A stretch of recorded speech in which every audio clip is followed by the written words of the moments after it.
پیر توڑے، مولا آپ آہستہ سے زمین پہ آنا، زخم بہت ہے، تیر بہت ہے، روایت کے جملے ہیں گھوڑا اتنا جھکا کہ گھوڑے کا شکم زمین سے مس ہونے لگا۔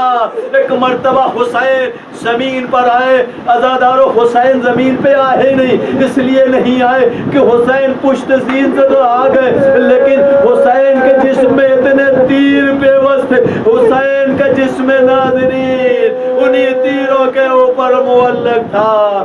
ہاں عزادارو ادھر آواز آئی، الا قتل الحسین بکربلا، اللہ ذبح الحسین بکربلا۔ زینب کبریٰ نے یہ آواز سنی، ایک مرتبہ بھاگتی ہوئی عابد بیمار کے خیمے میں آئی، عابد بیمار کا شانہ ہلایا، اے بیٹا دیکھو کیا قیامت آ گئی ہے، سارے سیاہ آندھیاں چل رہی ہیں، فرات کا پانی نیزوں اچھل رہا ہے، اے بیٹا ذرا زغت سے آنکھیں تو کھولو۔ عابد بیمار نے اب جو آنکھیں کھولی، اے بوبی اماں اٹھنے کے لیے ایک عصے کا سہارا دیجئے، عصا دیا گیا، ارے عابد بیمار نے عصے کا سہارا لیا، کہا بوبی اماں ذرا خیمے کا پردہ ہٹایا، اب جو خیمے کا پردہ ہٹایا گیا، عابد بیمار لرزتے کانپتے بدن کے ساتھ ایک مرتبہ کہنے لگے، اے بوبی ذرا سا جلدی میری تلوار تو دینا۔ زینب نے کہا بیٹا ماجرا کیا ہے؟ کہا اے بوبی اماں میرا بابا مارا گیا، ہم یتیم ہو گئے، آپ بن بھائی